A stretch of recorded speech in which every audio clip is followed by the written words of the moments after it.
मंच पर बैठे हुए मेरे सभी साथियों और यहाँ पर पधारे हुए मीडिया के मेरे दोस्तों और पार्लियामेंट के सदस्यगण, आज हम आपके सामने इसलिए आए हैं कि ये जो बजट सत्र का दूसरा चरण 13 मार्च से 6 अप्रैल तक जो चला और इसमें कौन सी घटनाएं घटी और पार्लियामेंट को किस तरीके से सरकार के लोग ट्रेजरी बेंचों ने इस बजट को चर्चा में नहीं लाने का जो पूरा प्रयास किया, उस बात को मैं आपके सामने रखना चाहता हूं। मोदी सरकार डेमोक्रेसी के बारे में तो बहुत बातें कहती है, लेकिन जो कहती है उसके तहत चलती नहीं। और आपको एक ही उदाहरण बताऊं, 50 लाख करोड़ का बजट केवल 12 मिनट में पास किया गया और वो हमेशा कहते गए कि अपोजिशन पार्टी को इंटरेस्ट नहीं है, वो डिस्टर्ब, लेकिन डिस्टर्बेंस तो रूलिंग पार्टी से हुआ। और जब कभी हम बोलने के लिए उठते थे और हम नोटिस देते थे, नोटिस की चर्चा की मांग जब करते थे, तब वो हमको बोलने नहीं देते थे। और ऐसी पहली बार हुआ। मैं भी अपने जीवन के 52 साल समाप्त करके 53 साल में कदम रखा हूं, भी नहीं देखा। मैं 5 साल लोकसभा में भी था अपोजिशन लीडर, ऐसा वक्त कभी नहीं आया। और यहाँ पर 2 साल से मैं देख रहा हूँ कि यहाँ पर खुद ही रूलिंग पार्टी के लोग ही डिस्टर्ब करते हैं। और इसका उद्देश्य यही है, जो हमने मुद्दे उठाए हैं, खास करके अदानी के इशू पे,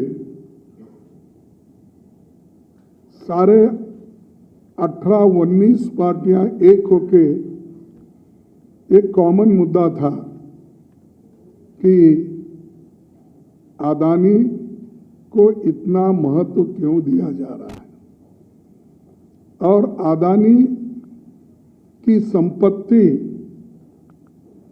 केवल 2.5 साल में 12 लाख करोड़ कैसी बनी और सरकार से पैसा लिए, LIC से लिए, बैंकों से लिए, सरकार का पैसा और पब्लिक सेक्टर की संपत्ति उन्होंने खरीदा। यानी पैसा भी सरकार का और संपत्ति भी सरकार की।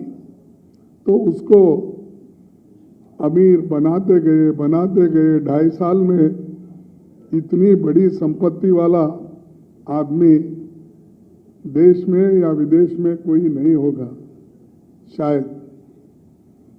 और मुझे और एक इसका सरकार इतना जो खासकर मोदी जी जो बढ़ावा दे रहे हैं, इसका मतलब क्या है? क्यों एक ही कैपिटलिस्ट को इतना सब संपत्ति सरकार की क्यों दे रहे हैं? एयरपोर्ट हो, पोर्ट हो, रोड हो, हवा में उड़ने वाले हवाई जहाज के अड्डे हो, तो ये सारी चीजें, जमीन भी नहीं छोड़ी, रेल भी नहीं छोड़ा, पोर्ट भी नहीं छोड़ा। ये जो है, इससे ये दर्शाता है कि किसी एक को ही अमीर बनाना और देश की सारी संपत्ति जो गरीब लोग LIC में पैसे डाले हैं, बैंक में डिपॉजिट किए हैं, वो पूरी संपत्ति उनको देकर सरकार के सारे संपत्ति को खरीद रहे हैं। ये हम वहां उनको पूछना चाहते थे। और दूसरी चीज, राहुल गांधी जी लोकसभा में यही उन्होंने पूछा था कि अदानी की संपत्ति इतनी बड़ी केवल 2.5 साल में, तो ये कैसा बढ़ा? इसका विवरण दो, इसकी चर्चा हो। तब उन्होंने यही कहा, कितने बार आपके साथ वो फॉरेन ट्रिप में गए आए, आपके साथ कहाँ उनकी मुलाकात हो गई, जिन जिन देशों में आप गए, आप जाने से पहले किन किन देशों में उन्होंने आपसे पहले जाकर आपसे मिले, और किन किन देशों के प्रधानमंत्रियों से या वहाँ के बिजनेसमैन से या वहाँ के मंत्रियों से मुलाकात किए, और आपके वजह से उनको कौन सा ऑर्डर मिला, कैसा मिला, ये सारे डिटेल यहाँ पर चर्चा होना चाहिए। इसीलिए हम JPC की मांग कर रहे थे, जॉइंट पार्लियामेंट कमेटी की। इसमें कोई उनको नुकसान तो होने वाला नहीं था, क्योंकि उनको 2/3 मेजॉरिटी है हाउस में, लोकसभा में, राज्यसभा में भी उनकी मेजॉरिटी है। जब कमेटी कॉन्स्टिट्यूट होती है तो मेजॉरिटी मेंबर्स आपके रहते हैं, इसके बावजूद आप JPC कॉन्स्टिट्यूट करने को क्यों डर रहे हो? ये हमारा पहला सवाल है। मेंबर तो आपके ज्यादा होते हैं, लेकिन हमको एक फायदा होता है कि ज्वाइंट पार्लियामेंट्री कमेटी कॉन्स्टिट्यूट करने से सारे दस्तावेज, कागजात, डॉक्यूमेंट एग्जामिन करने के लिए अपोजिशन पार्टियों को एक मौका मिलता है। इसीलिए, और वो एक ट्रांसपेरेंसी उसमें रहती है, तो इसीलिए हमारी मांग थी। उसको उन्होंने नकारा और उसके बारे में वो कुछ भी कहने को तैयार नहीं है। इसीलिए ये मुद्दे जो राहुल जी ने उठाए थे, उसको उन्होंने अलग करके दूसरा ये इश्यू डाइवर्ट करने के लिए उन्होंने माफी मांगो, तुम यूके में जाके ऐसा बोले, ये करे, वो करे, ये बोले। अरे यहां सवाल है पार्लियामेंट का, यहां सवाल है घोटाले का, यहां सवाल है जो जिसने देश की संपत्ति को लूटा गलत तरीके से, अपने शेयर्स को बढ़ावा दिया और छोटे छोटे शेल कंपनीज बना के करोड़ों रुपए उसमें लिए, इसका सवाल है। देश की संपत्ति बचाने के लिए हम सारे लोग कोशिश कर रहे हैं, लेकिन वो इसको मानने के लिए तैयार नहीं, क्योंकि दाल में कुछ काला है। कुछ संबंध उनके ऐसे होंगे जिस वजह से वो JPC करने के लिए तैयार नहीं है। ये और तीसरी बात कि प्रधानमंत्री खुद सदन में नहीं रहते, सदन जब चलती है तो दौरे पे रहते हैं, सदन जब चलती है तो इलेक्शन प्रचार में जाते हैं।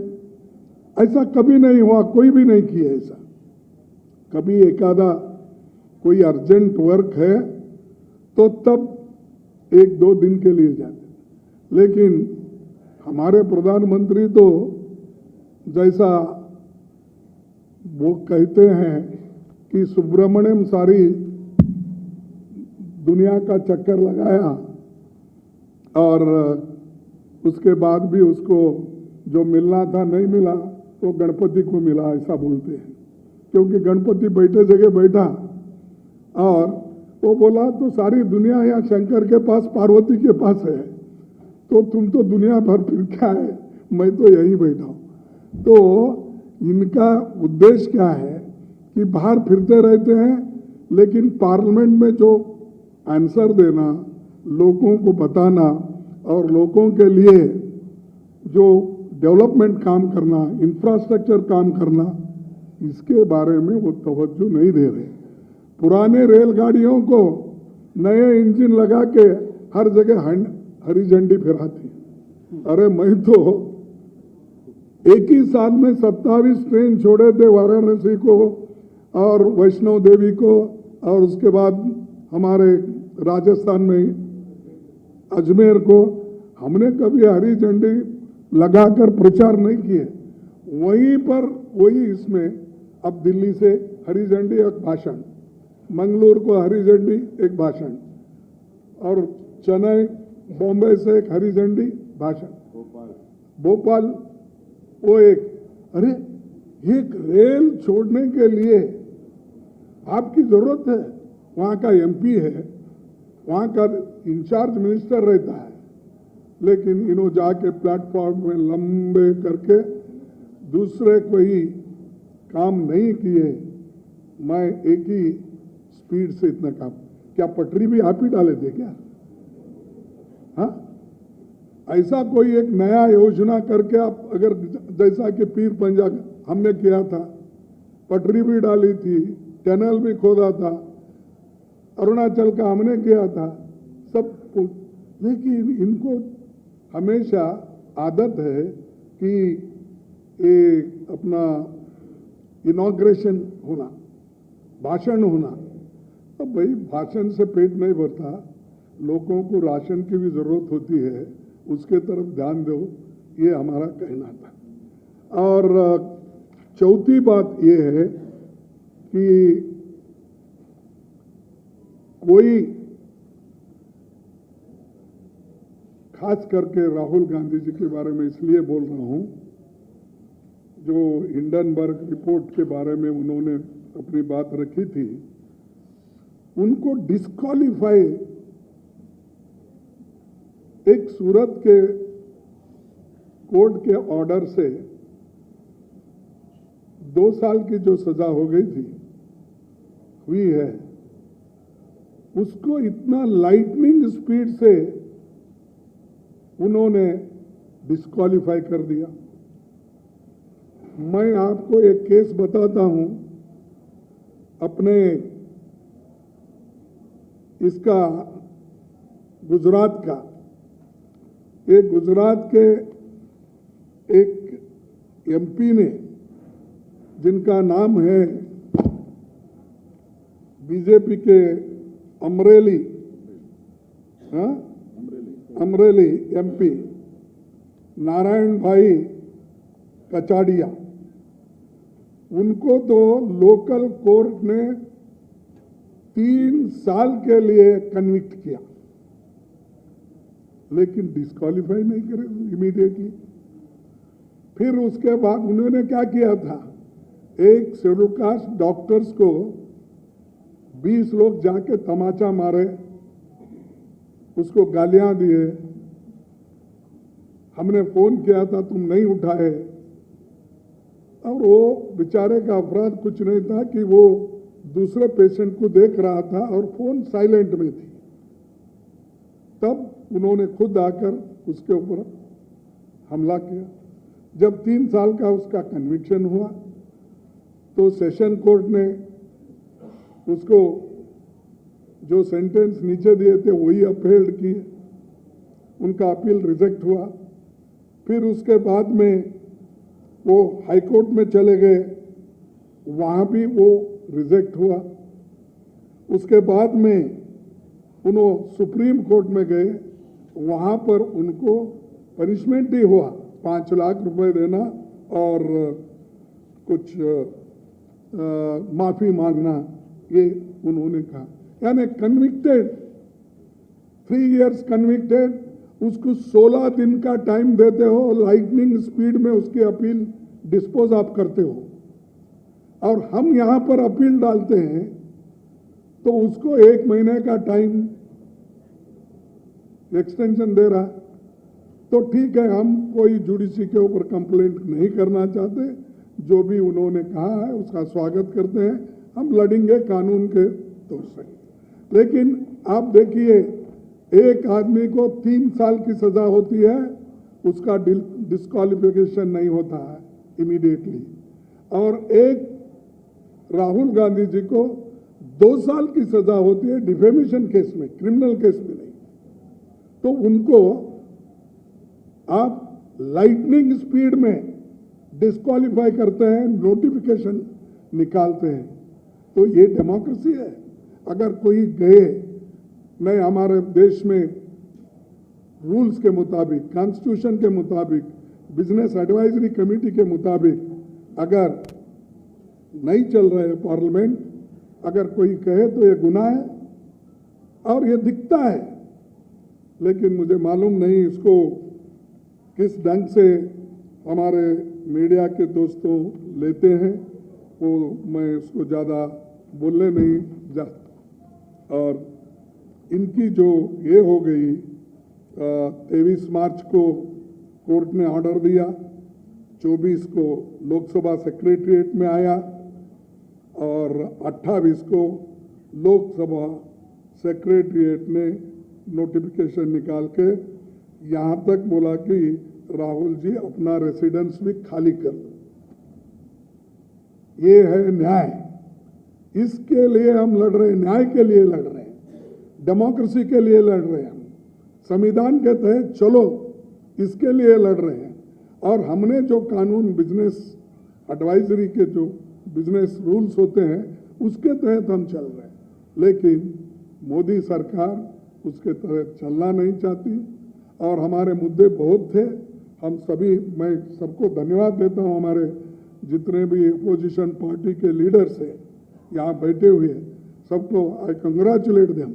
Unitedly they took this issue, they fought, and in spite of that the government is not taking serious, they are not thinking seriously, and meanwhile they suspended one woman member, also parliament member, Rajya Sabha member Rajni Patel. She was agitating as per rule, and naturally, and so long, इतना लंबा किसी को शिक्षा नहीं मिली। Anyway, अभी वो तो chairman साहब के पास पेंडिंग है, मैं उस पर ज़्यादा कमेंट नहीं करना चाहता हूँ, लेकिन ऐसी चीज़ें चल रही है, और एक को 16 दिन तक रिलीफ मिलता है, और 3 साल की सज़ा होने के बाद वो बीजेपी का मेंबर रहने से उसका कोई संज्ञान में स्पीकर लेते ना कोई लेते। तो इसलिए दोस्तों, हम आपके पास आ रहे हैं, क्योंकि बार बार हमको ये कहा जा रहा है कि अपोजिशन के लोग सदन चलने नहीं दे रहे, ये चोर उल्टा कोतवाल को डांटे, ये बात है। अरे हम अंदर आते, जब मैं नोटिस पढ़ता हूँ 265 का, अभी ऐसा पेपर लेता हूँ तो उधर से माफी मांगो, माफी मांगो, खास करके राज्यसभा में माफी मांगो। अरे कैसा मांगते हो? तो डिस्क्वालीफाइड हो गए, डिस्क्वालीफाइड मेंबर अंदर आके माफी मांगता है। अच्छा, वो राज्यसभा मेंबर भी नहीं है, वो लोकसभा के मेंबर है, आप क्यों उठाते हो? नहीं, सरकार में चल रहा है, अंधेरी नगरी चौपट राजा बोले जैसा ये चल रहा है। तो इसलिए मैं तथ्य सामने रख रहा हूं, हम पूरा कोऑपरेट करने के लिए सारे मेंबर तैयार थे, तैयार है। देश के हित में जो भी चर्चा करना चाहते हैं उसके लिए हम पूरे लोग सतर्क होके बैठे थे। लेकिन सरकार का मंशा ये था कि पूरा बजट सेशन वॉश आउट करना, तो उन्होंने अपना काम किया। ये एटीट्यूड को मैं कंडम करता हूं। अगर यही एटीट्यूड रहा, इस देश में डेमोक्रेसी बचेगी नहीं और आहिस्ता आहिस्ता डिक्टेटरशिप की तरफ ये जा रही है। इसलिए इतना कह के मैं अपने दोस्तों से कहूंगा कि दो शब्द वो भी कहे। यहाँ हमारे मंच में 19 पार्टियों के संसदीय नेता मौजूद हैं। मैं उनसे गुजारिश करूँगा, अगर कोई बोलना चाहते हैं वो बोले। हालांकि खड़गे जी ने विस्तार से जो लोकसभा में हुआ है और राज्यसभा में हुआ है, माफ कीजिएगा मैंने गलत जानकारी दी आपको। लोकसभा एडजर्न हो चुका है साइने टाइम, अभी राज्यसभा बाकी है, 2 बजे को एडजर्न होगा साइने टाइम। पर अगर किसी नेता को कुछ कहना चाहते हैं या हम सीधा सवाल ले सकते हैं, किसी भी नेता से आप सवाल पूछ सकते हैं। यहाँ 19 पार्टियों के नेता मौजूद हैं। मैं आपको लिस्ट दे दूंगा। यहाँ 19 पार्टियां हैं जो रोज नेता प्रतिपक्ष के कमरे में मिलते हैं 10 बजे। सारी की लिस्ट आपको मैं दिलवा। 19 पार्टियां हैं। मनोज झा को कहीं जाना है, मनोज झा जी उनको जाना है। हाँ, आप सवाल पूछेगा और आप किसी से भी पूछ सकते हैं। आप बोलिए सर। अच्छा, बालू जी। No. बालू जी wants to No, speak. please hear me. You let them ask the question to you. Okay. So you can ask the question in Hindi or English. English. Anybody, you can direct it to anybody of the 19 parties who are present on the.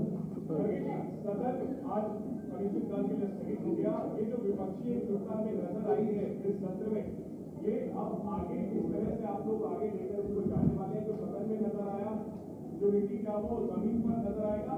और ये इस context में पूछ रहा हूँ कि PM ने आज कहा है बीजेपी के फाउंडेशन डे पर कि 2024 में बीजेपी जीत रही है। कैसे आप उसको रोकेंगे और क्या ये यूनिटी जमीन पर नजर आएगी? देखो, जमीन पे ही बैठे हैं हम सभी लोग और हम एकता जरूर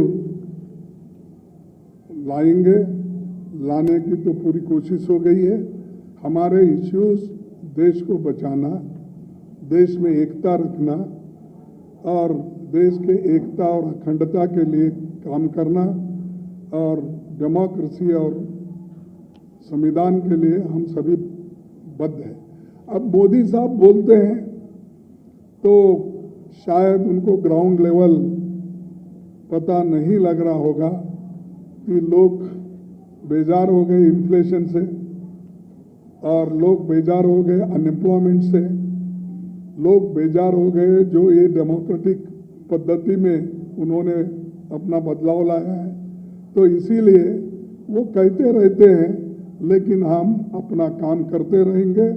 एकता से हम एकजुट होकर आगे के चुनाव में लड़ते रहेंगे। एक मिनट रवि, एक minute.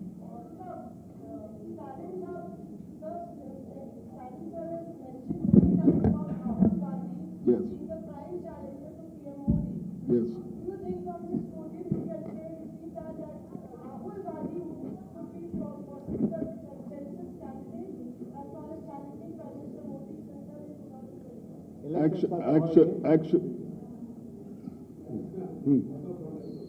Actually, the BJP is in a state of jittery.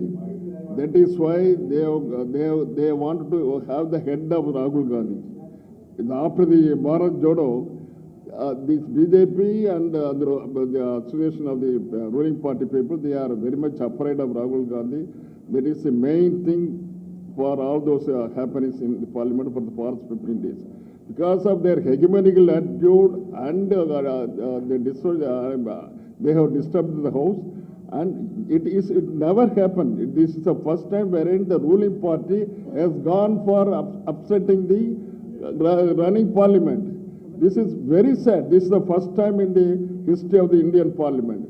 So your question, see all the political party leaders, all the 19 political party leaders, Congress is going to have a united front on the, to collect all the party leaders together.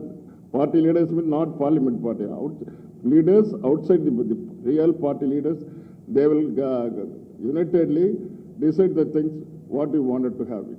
Haji Ravi. Haji Ravi, no supplementary, please, Ravi. Ravi. I have one word, Mr. Ramesh. See, look, you have right before you all the opposition parties who were distanced, who maintain some distance and differences. But today you are seeing how it is getting evolved. We are becoming so strong, so concretely strong, that all the efforts of the opposition to divide us have failed. We are today united, stand right before you on the ground. What happens tomorrow, please let us leave it, because we are working all to see that how we come together. The question, I don't know why you are always obsessed with the leadership issue. A nation will certainly be led by a person, led by combination of ideologies and the programs. So that we are trying to do, whatever we are trying to do is to see that kind of a program is on the board and we are all on the same page. Haji Ravi.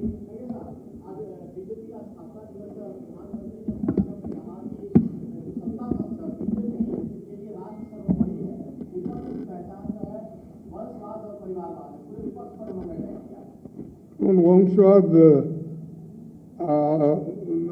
आप बताइए 1990 के बाद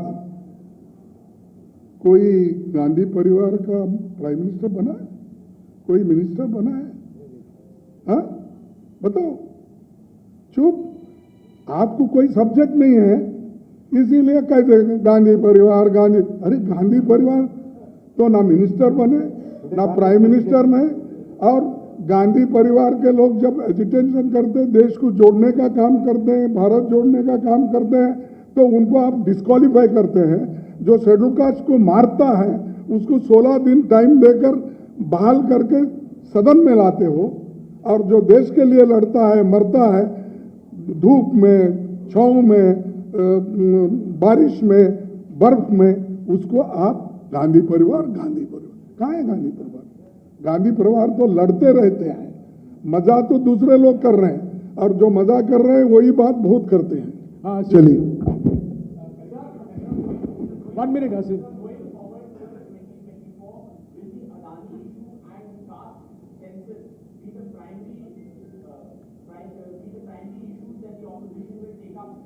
You see, 1 minute.